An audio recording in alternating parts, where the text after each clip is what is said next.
Le président du Conseil, Faure Gnassingbe, à l'occasion du 80e anniversaire de la signature de la Charte des Nations Unies, a prononcé un discours mémorable. Il a appelé à un multilatéralisme réinventé.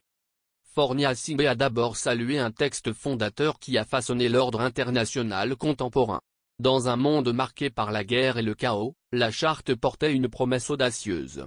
Celle de l'ordre mondial fondé sur la paix, la justice, l'égalité souveraine et la coopération entre les peuples.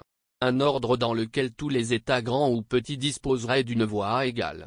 Pour l'Afrique, cette promesse a ouvert la voie des indépendances, le dialogue entre les nations, de la reconnaissance pleine et entière de notre place dans la communauté internationale.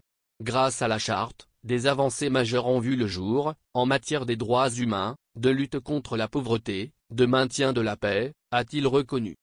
Malgré ces avancées, nombreux sont les défis de l'heure qui entravent la bonne mise en œuvre de la Charte. Pourtant, 80 ans plus tard, un paradoxe s'impose. Les principes de la Charte sont plus que jamais nécessaires et pourtant plus que jamais mis à l'épreuve par des conflits prolongés, par l'urgence climatique, par des inégalités croissantes, par une crise de confiance dans le multilatéralisme, a relevé le président du Conseil. La Charte, selon Faure Gnassingbe, demeure une référence universelle mais il urge aujourd'hui de l'interner dans des institutions plus représentatives, plus réactives, plus justes. Le Togo reste fermement attaché à une ONU fondée sur le dialogue, la coopération et la souveraineté partagée. Mais nous appelons à un multilatéralisme réinventé, un multilatéralisme qui protège les plus faibles autant qu'il régule les plus puissants, un multilatéralisme qui ne se contente pas de gérer les désordres mais qui prévient, qui répare, qui transforme, a-t-il proposé. Face au péril commun, le numéro 1 togolais affirme qu'il est l'heure de redonner à la Charte sa force contraignante, sa portée politique et sa capacité d'action. Préserver son esprit ne suffit plus, il faut la renforcer, il faut restaurer la crédibilité, agir ensemble pour un avenir commun, solidaire et pacifique. Le Togo croit fermement à cette refondation non pas par la nostalgie mais par la lucidité et par nécessité.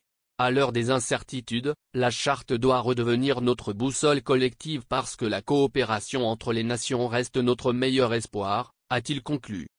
Convention internationale, la Charte des Nations Unies codifie les grands principes des relations internationales, depuis l'égalité souveraine des États jusqu'à l'interdiction d'employer la force dans ces relations. Elle a été signée à San Francisco le 26 juin 1945, à la fin de la Conférence des Nations Unies pour l'Organisation internationale, et est entrée en vigueur le 24 octobre 1945. Pour rappel, le Togo est membre de l'ONU le 20 septembre 1960 après la déclaration d'acceptation de la Charte des Nations Unies, le 21 mai 1960. Le gouvernement togolais a réaffirmé le 25 avril 2019 son attachement au but et aux principes clairement énoncés dans la Charte des Nations Unies auquel le pays a souscrit.